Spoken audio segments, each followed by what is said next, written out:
side, but at least, again, make a comment, be funny, be witty, you know what I'm saying? And dare I say, turn that into a marketing campaign for the company. So I think with regards to like culture and cutting through and cashing in, like that's kind of where I see them intersecting. It's that we must comment on culture, and commenting on culture is a part of cashing in these days because of blog culture, I think. Well, let me ask you all this then, because this is, and nowhere near, and I'm not comparing these two, but like, it feels like everybody is allowed, companies, corporate people, and I saw this a lot too. I saw a lot of white podcasters, YouTubers jump in and be like, let me explain the beef to you, and this is why this happened. I saw that a lot. I was like, man, who are all these people? Who are all these, in particular, white people? Where did all these white people come from that are like, let me break down the beef for you? And they was like going into like the history of Kendrick and Drake. And probably because it was Drake. If it wasn't Drake, they might have felt a little bit more. Like if it was 2 Chainz and Kendrick, they'd probably be like, I'm going to stay away from this. Well, Gary, think about it. No, think about it. Most of those white people are the people that listen to, buy, and go to the concerts of Kendrick Lamar. Because I said this. I know you were in the middle of your point, Nick, but it's connected to what you're saying, sir. I said this with Kendrick. I said, it's funny how all of the shoot 'em up, boot 'em up niggas now like the conscious rapper. It's ironic, but those are the people that's actually listening to Kendrick. I'm going on mute. No, I agree, and that kind of leads to my point as well. I saw a lot of people like really commenting on this beef. But I always see people commenting on our culture, right? Again, I'm almost don't like that word no more. But they're commenting on the culture or our culture or whatever. But I don't see this rush to comment on Latin culture, Palestine, Israel.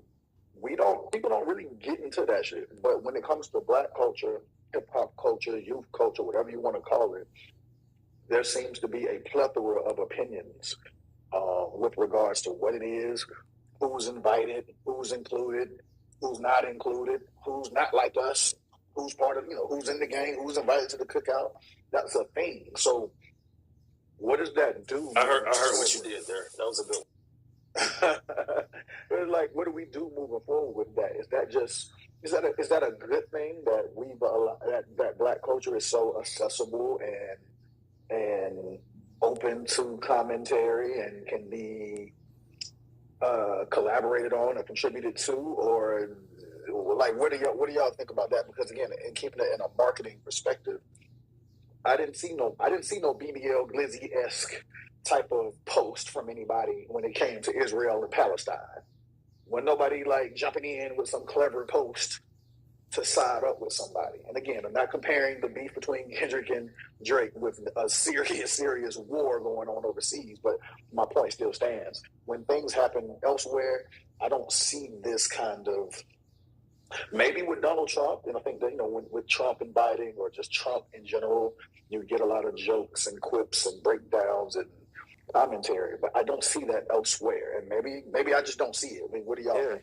No, that's not, like Gary kind of touched on in his last point. To me, this is really showing the blogification of the culture, air quotes, culture. Everybody's got an opinion. Everybody's like, this is the first battle that I believe that's really been driven fully by social media.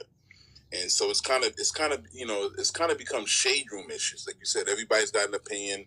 Everybody's got something to say, even if they don't really know what they're talking about. They just feel like they have to chime in.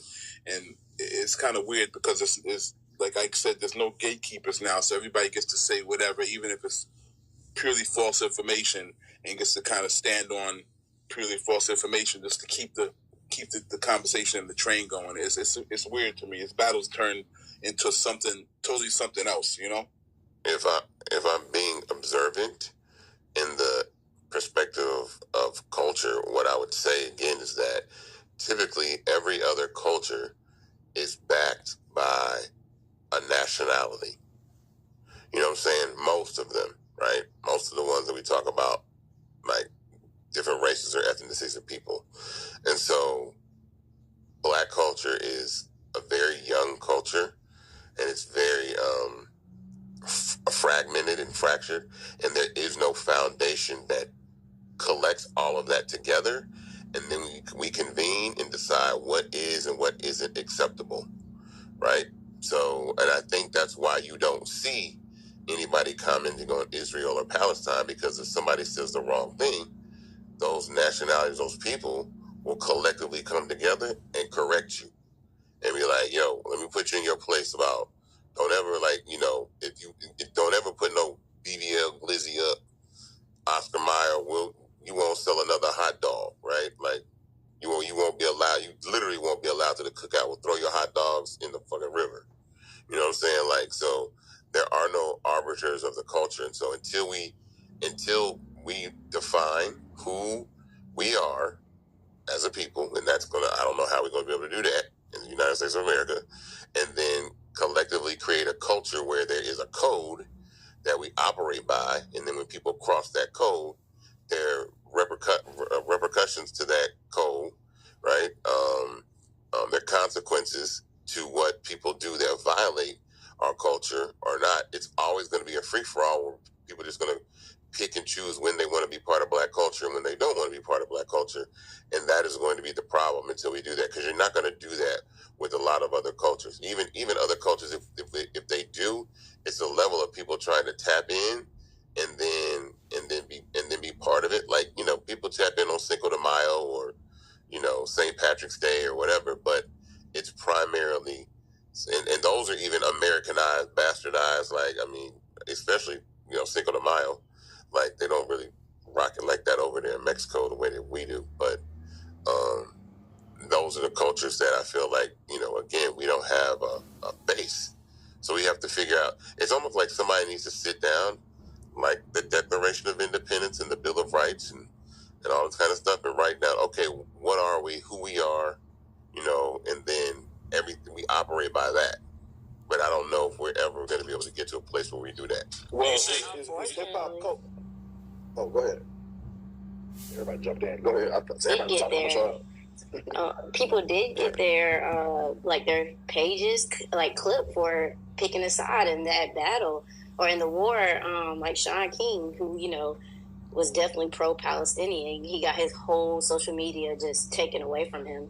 And like, to your point, there are people on that, like, who are, I guess, more closer to the war that are actually, you know, making parody videos about the war. Like, what this side is saying is not really true. What that side is saying is not really true. So it is like that.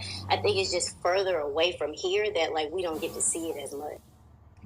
Well, let me ask y'all this. Do y'all think that hip-hop culture is, like, just economics-based? I mean, and I say that to say this. I think that a lot of times, and I hear this because I'm in the music business, so I'm around a lot of young people. And I see a lot of things that I'm like, man, as a man, as a black man, as a black man from Atlanta, as a black man from Atlanta of a certain age, just certain things that we kind of came up on, certain codes that we moved around. You know, and those are things, it's funny, like, I don't even remember where I learned them or how I learned them, but it's in the code. It's in my DNA somewhere where it's like certain stuff I'm just like, yo, we gonna have to fight about that. So you can't say that to me, or you can't kick it with me a certain way, or we gotta address it. And that's just like, say, even at 43 years old, I still have these 21-year-old ways that I picked up. But when I talk to young people, I don't see somebody do something that I deem as personally ridiculous or like kind of foul, and the response would be, well, I mean, they get money. So, you know what I'm saying? Like, don't be hating on that man just because he did something foolish on Instagram, or he pulled a prank in Walmart, or he was, we was looking at some people that like fake accidents, or like rear-end people, or like try to slam on their brakes to like get hit and make some insurance money. And people's like, I mean, they get money though. And I'm like, yo, he nigga's scamming. He's hurting innocent people and older people and kids. But everybody looking at me, shit, I mean, he getting money.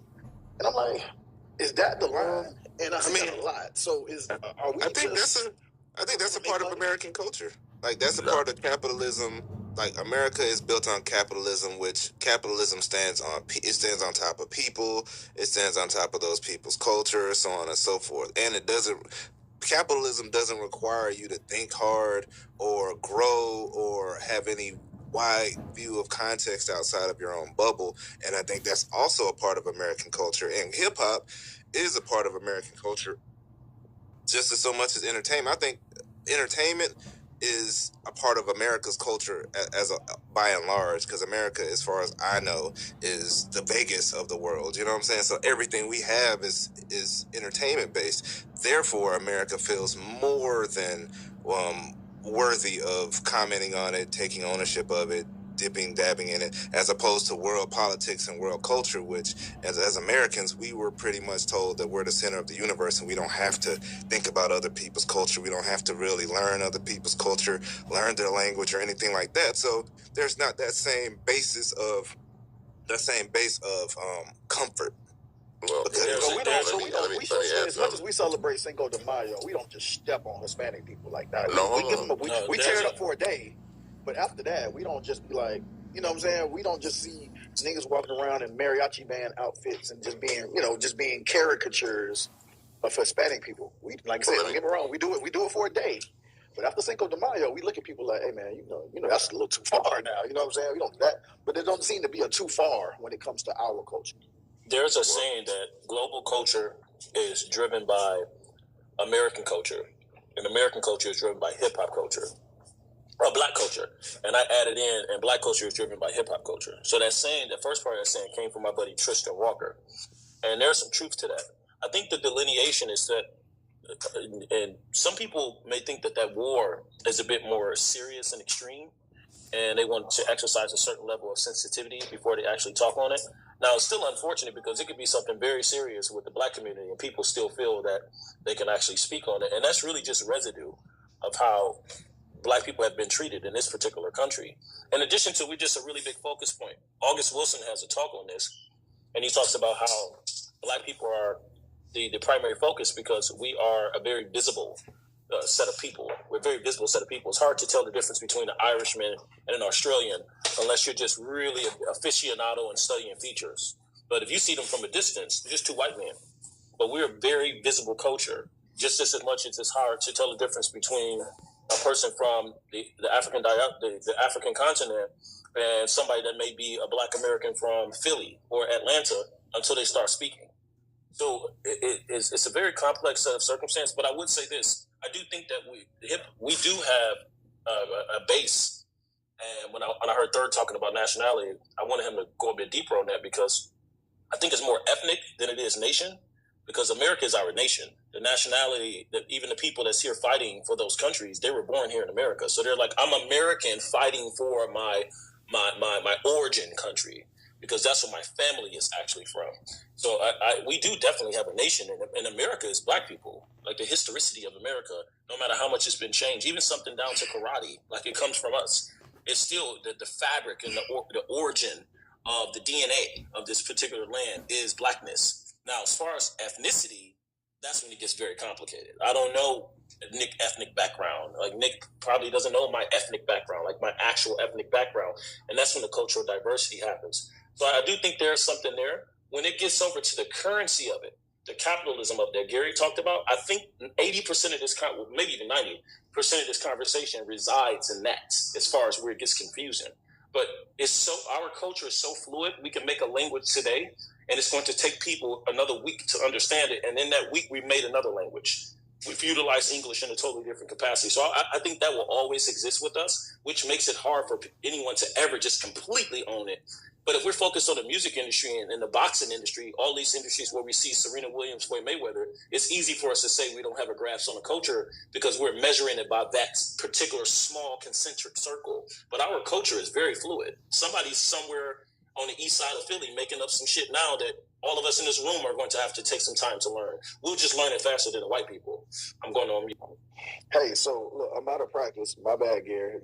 We passed the midpoint of this call, so I want to get some hands raised in the audience so we can start including people from the audience that want to ask any questions or contribute to the conversation.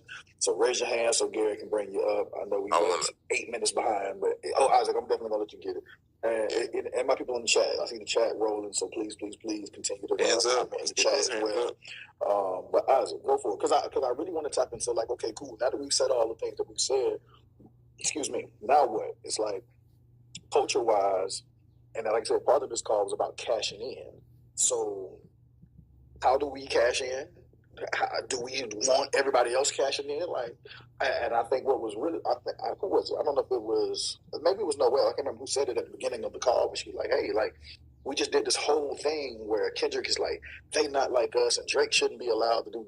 He shouldn't be able to say nigga, he woo, woo, woo. And then Oscar Mayer jumps in, and we're like, hey, the culture. You know what I'm saying? So, do we want Oscar Mayer cashing in? Do we want Frosted Flakes cashing in? Do we want Gatorade cashing in on culture?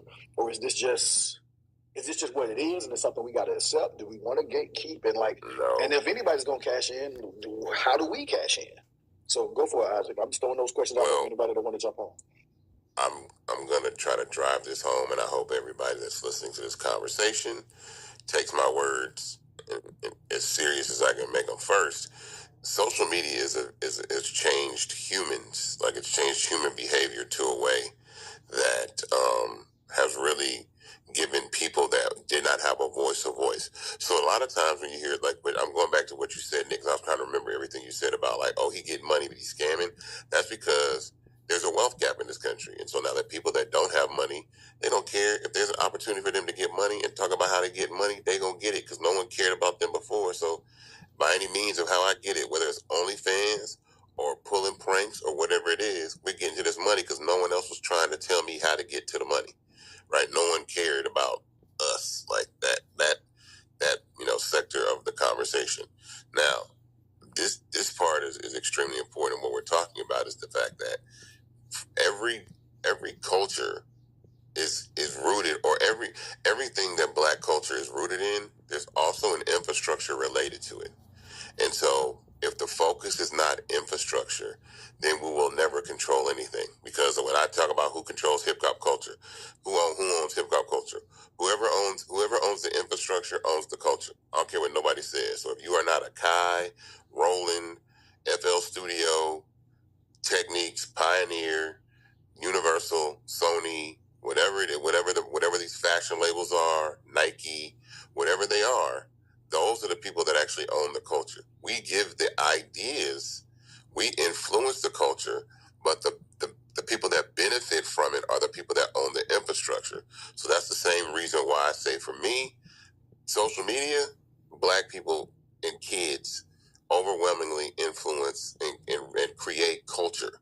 So if no one's trying to build infrastructure mechanisms, then they can't be contained. We actually having this conversation at lunch yesterday with my family, because we were thinking of all the inventions that Black people have created, but they don't own the infrastructure to that. Like the modern day toilet was invented by somebody Black, but nobody owns, there's no Black-owned toilet company. You see what I'm saying? Like, all the things that we invent and we create, if someone is not trying to back it with an infrastructure, then we'll never own it. Someone will always be building on top of the infrastructure that someone else owns. So we have to take a step down and say, okay, let's go deeper than just being the person that makes the cool thing that everybody likes.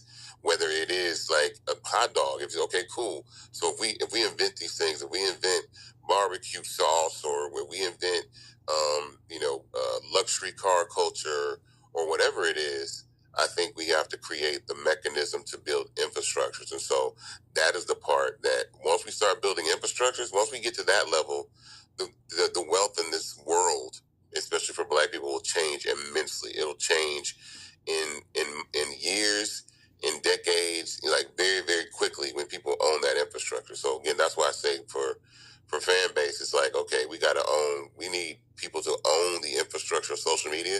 So all these memes and jokes and all this other stuff that everybody's doing, and if white people want to take it, cool.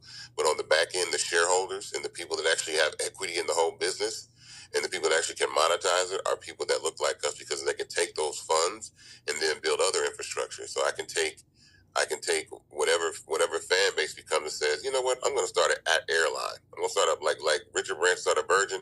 I'm going to start a Black-owned airline, and we're going to build that. And I'm going to start a Black-owned car company. We're going to build that like Elon Musk did with Tesla. So unless we do that, we will never control culture. Hey, funny that you bring up car companies and Elon Musk, because that Tesla truck, you know who I seen have them Tesla trucks over the last week or two? Us. Black people. And I'm talking about wrapping them paint. No, I'm talking about. We put all the fresh shit on that truck, and I mean, I've seen some hard ones here in LA too. You seen Ronaldo going around LA? Yeah. Ronaldo got the black on. I seen the black on black, and I was like, "Oh my god, I can't stand Elon Musk." But I was like, Ronaldo got the truck looking all fly. I'm like, here we go. But my point is like, that's something that like Derek up. Like, why are we not? But see, that's what I'm saying. My point is like, Derek got an automotive company. Like, send some young dudes in there to design car body shapes, and let's make some cool shit and sell it. That's the thing that's so crazy. It's like, you know how much money black people have made Hellcats and SRTs and Chrysler 300s and Magnums and Chargers, and I'm like, come on, man. Like, that's the thing. That's like, the third. Go ahead. That's the easy side of it. That's the easy side of it. I'll be quick so I don't even get to the audience. But the problem is, once that transpires, we all know what's going to happen. We have to go to war. How this infrastructure got built, they made slaves. I'm not saying we have to equivocate their behavior, but they're not just giving this shit up third. So yeah, we can go and learn how to code and launch an app and get the apps of millions. You've raised millions. You've done something that most people, I hate to say black, most white people haven't had a successful start engine campaign. But yeah, that's cool. But let shit get sweet. Let us sell 800 cars at $7 million a car and take some market share. Let us get 700 million people on our platform. Oh yeah, it's going to be war. And that war can come in a lot of ways. Scandals, people coming out against you. I mean, imagine that. Imagine somebody lying on a black founder saying that they human traffic kids. People aren't preparing for that type of war for themselves. How many people sit down and say, man, I'm not saying you've been around for a minute, but the average person's not thinking about that. The war that they're thinking about is, I may have to argue with some people. Like, and then here's the last part. White people go to war with each other. They get very dirty. Like, they get very, very dirty with each other. You look at Bill Ackman and Carl Icahn, the billionaires. They lie on each other. They'll sue each other. They sue their family members. They kick their kids out of the trust. So yeah, we want it. Most black people don't want to get nasty like that, and I understand why, because it's just not in our core to be like that towards humanity. We just evolve better. But I can't see us succeeding. Somebody off mute. It's giving me an echo. Thank you. Appreciate it very much. Not you, third. So I can't see us actually getting to that status that you're talking about. Not having initial success. We can make a lot of more millionaires, but we're talking about owning market share without it being a very, very aggressive war. And I'm all for it. I can't wait until black people say, let's go to war. I'm going to do 50 backwards flips at 38 years of age and hurt myself. But I just don't see it happening. I'm going on. Well, let me say this real quick to what I'm going to keep the person's name, out of it, but I had a conversation with a really, really very famous, or not famous, but a very influential media personality. And they were talking about what's going on with Drake is just the natural course of what happens with success is that you reach this pinnacle and then people want to tear you down. And this person went through something like that. And we talked about, and he was like, it's going to happen to you, right? And I was like, I've been knowing that though, before I ever even like started really working on Fanbase. And I've had those conversations with Dre before, where it's just like, I already know that I treat this like I'm trying to run for president. So, a matter of fact, me and Van had that conversation too. I'm like, Van, I ain't got no skeletons. Like, that's what I mean. For me, like, this is what you get. It ain't gonna be no alcoholism, drug use, pedophilia, domestic violence. Call it. It ain't gonna be.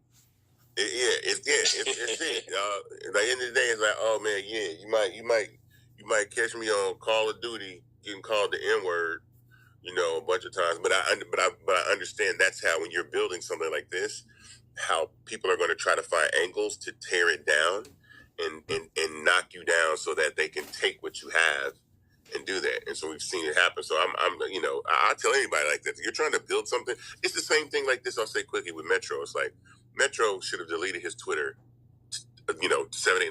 As soon as Metro Boomin worked with The Weeknd and all these people, he should have went to Twitter and deleted all his tweets. And be like, yo, and I'm not saying that what he said was right or wrong, right? But what I'm saying is that people can take things from your past and bring it 10, 15 years forward and say, that is who you are today.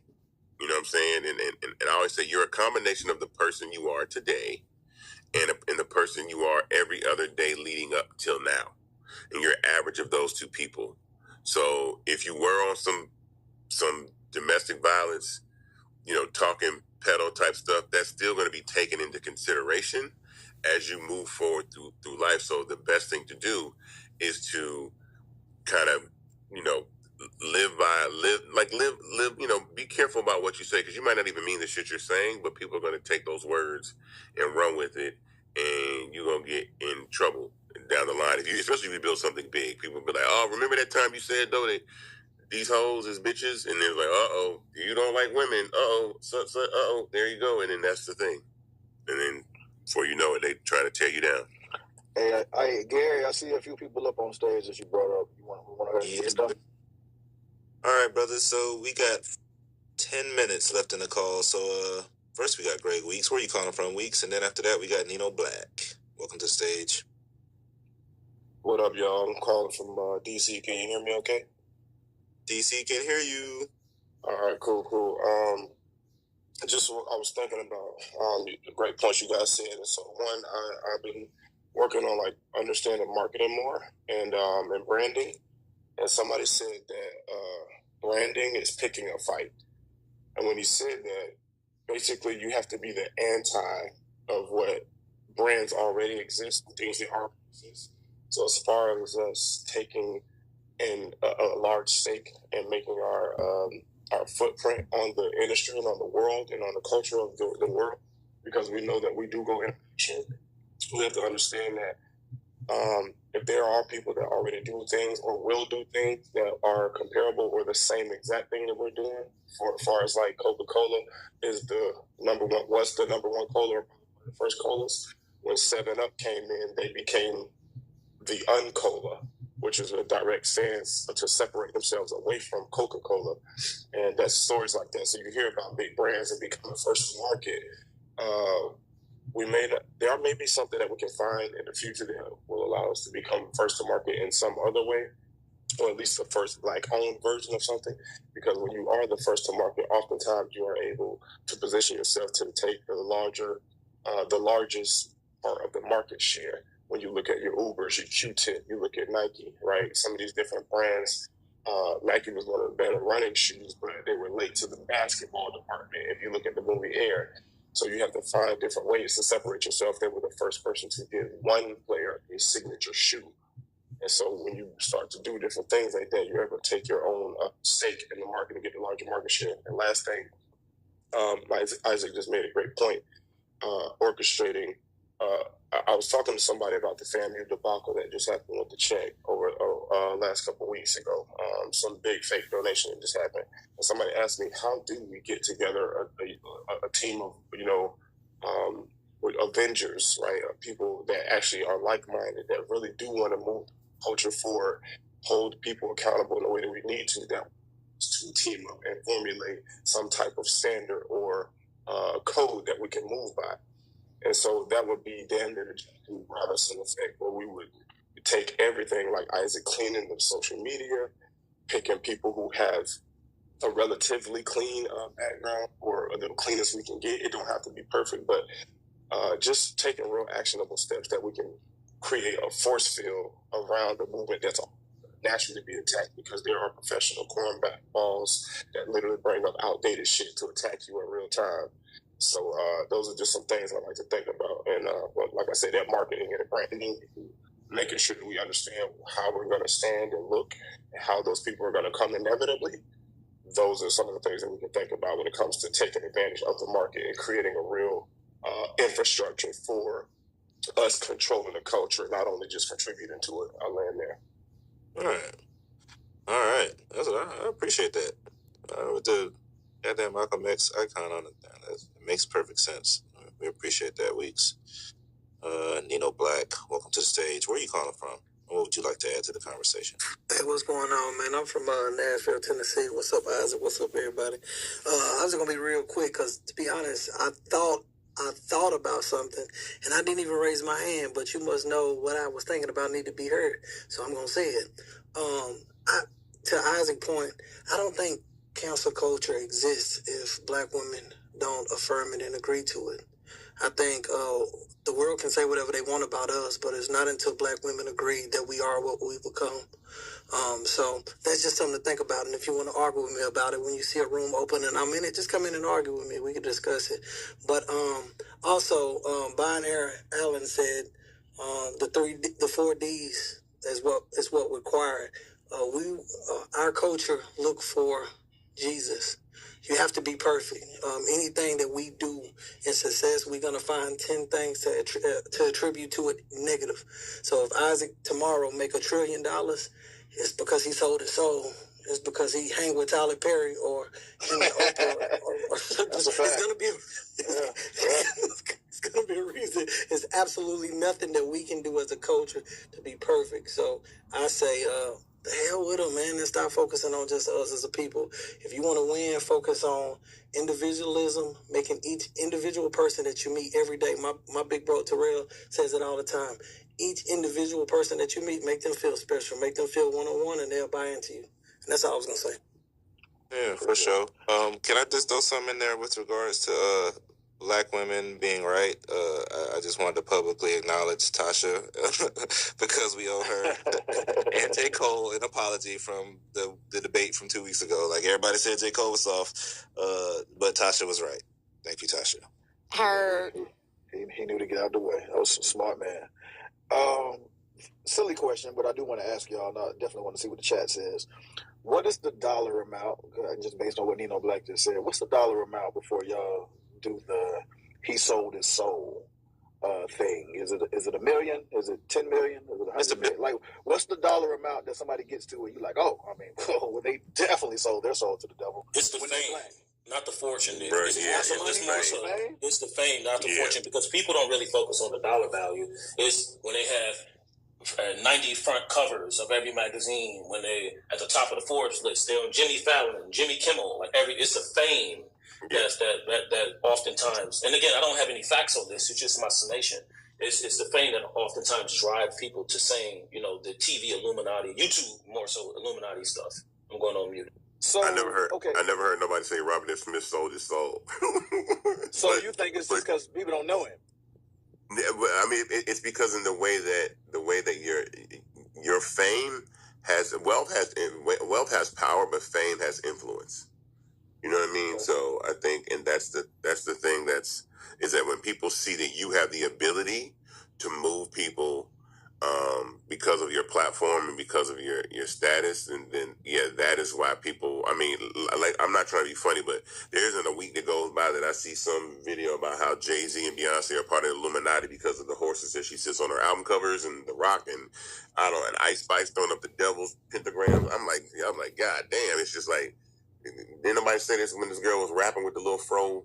You know what I'm saying, back in the Bronx or whatever, but now she's hanging with Taylor Swift. She done sold her soul to the devil. To be fair, Third, some of them are a part of some of those societies, just to be fair. But your initial point still stands, though. Yeah, there's definitely a clique. There's definitely, a few layers. All that. They definitely clicked up. They all got each other's phone number. Trust and believe. They be having. Like, do people know Don Peoples? Anybody on this stage know Don Peoples? Who he is? I know. Not you, Third. No. That's what I'm saying. Like, he's a number one Black real estate developer in America. His company is worth billions, and he's a billionaire already. In 2017, he's worth $700 million. He went on a Fortune, and he said, I stopped complying with Forbes a long time ago, because Forbes wants you to send documents, all of your details, so they can declare you a billionaire. That was his way of telling us, like, he's a billionaire already. But to Third's point, he's not famous. But this guy, if you want to do anything in real estate at scale, you probably should get to Don Peoples. And he's super open. Like, he responds to his Instagrams, he responds to his LinkedIns. Billionaire dude, Don Peoples. I'm going on mute. Peoples? Like Peebles. Peebles. Peebles, I believe. Don, D-O-N, Peebles. Oh, okay. Look at that. Learn something. I'll post it in the chat. Monday morning marketing me, man. Learn something every single time. Like, put it like this. Like, I've sold my soul already. That's what they say. Now, I'm not saying that I have. I'm saying that. No. You were born into the Illuminati. Right. By virtue of your father. it's like, oh my God, like, fan base isn't even black owned. He done sold it to some white people already, and so he's just an industry plant that's a puppet, and that's just people just gonna say shit, dog. Like, you can't stop, but that's conflict. That's what I'm saying. It's like you will never be able to move in this world without somebody having something negative to say about what you do for the fact that they have the right and the vocal cords and the fingers to press buttons to do so. And once you, I'm telling you right there, like, for me, that's why me and Jeff, like, I be laughing at like how mad people be getting online about some of the stuff I say about Drake, but like, people really be mad. It's like, I don't live in that space, and I'm just surprised that people have such a visceral reaction.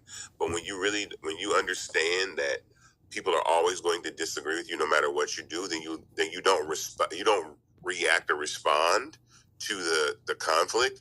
You examine it, you study it, which is what I do. And I know Dre will call me on the phone like, here you go again. I know your internet, you about to start some shit. And I'm like, yeah, but it's like, because it doesn't mean as much to me as it does to people. I actually saw over the course of the Drake beef, I probably lost about 1,000 followers on Instagram. Like 1,000 people unfollow me because of the stuff that I said. I'm like, damn, like, y'all that mad if you gotta hit oh my God. Like, okay, cool. But that is just the world we live in. Like, people have this, people live in the universe of emotion, and I don't. I do not live in the realm of emotion. I live in the realm of logic, and I observe emotional people from the other side of the mirror, and it just looks really weird. But when you do that, and this is a lesson that I can say to anybody in this room, when you do that, you become exactly what Kendrick said Drake is, which is a master manipulator.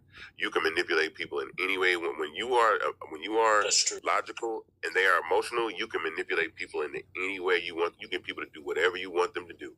That's why these kids are better marketers. To end on that note, the Monday morning marketing meeting, I think this generation are better marketers, man, because they understand how to play the internet and they understand how to fall into the actual drama if it's worth it. Like, some drama is not worth it. I've noticed that on Clubhouse. Somebody will get upset with me, and then somebody will message me. I'm like, man, it's 30 people in that room. I'm not coming in there when I get on stage, you're going to get notifications. There'll be 700 people in that room. Then, to contrast from that, somebody will get upset with me, put my name in the side, there's 800 people in the room. Oh, I'm in there. Because now it's 800 people. I'm in there with the logo in the avatar. I'm in there posting links in the side chat. I'm letting them curse me out. I'm promoting. We live in a different world. I don't think the world is going to exist where you can have this whole concept of clean background. And I have opposition to that, because clean background against whose perspective? We don't even know subconsciously. A lot of times we're regurgitating whiteness because we're saying clean background. White people created that. They created that concept. So I'm not going to a black person and tell them to clean their background up for the sake of a white person. I'm saying, hey, you are who you are. It's life. Live it as much as you can, because eventually it's going to be over. You're going to be dead for a lot longer than you are alive.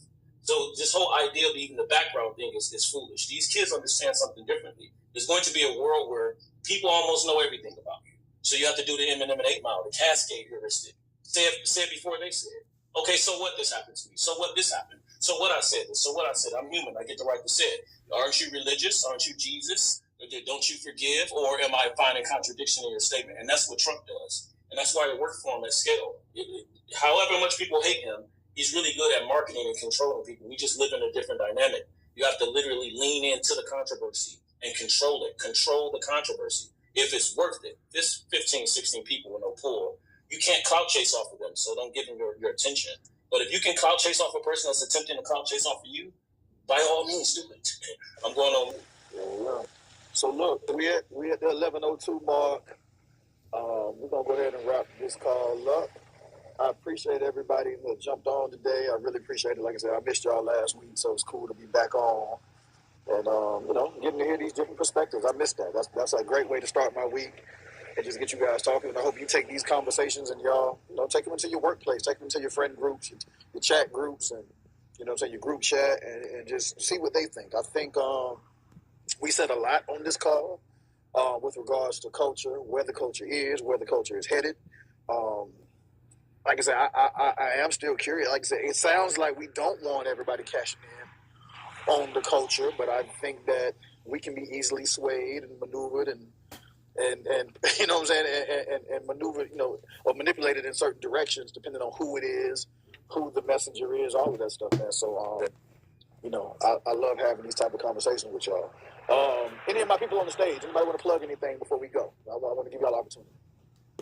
Real quick, we'll be doing the weekly Wednesday Writers Workshop in downtown Atlanta on Wednesday from 7 to 9 p.m. And we also have an audio room here on Fanbase on Thursdays with regards to all things film and television.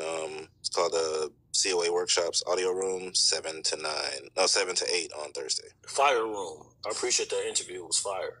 People say you're a great interviewer too, Gary. They're right. Good stuff, Gary. I appreciate you. So I got a room on Fanbase every Tuesday at 7:30 p.m. It's called the Dressing Room. Everybody that comes to the Dressing Room is an expert on fact. I want to plug a book. That. I like that. I want to plug a book for the black people. So you guys just focus on tricking white people. Don't get upset about their checks. Just get a bigger one. No, seriously. So one of the books is called Influence from Robert Cialdini. Robert Cialdini, Influence. If you don't remember the author, just remember the name. It's only one book that exists that way.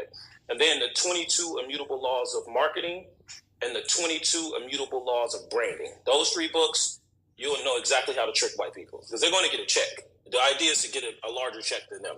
We live in a very broad economy, so everybody's going to get a piece of the pie. You just want to ensure that your slice is a bit larger than the next. So the 22 Immutable Laws of Marketing, the 22 Immutable Laws of Branding, that's from Al Rise, and Influence by Robert Cialdini. Those 3 books, you can sell anything, even if people haven't touched it yet. I'm going on mute. It is.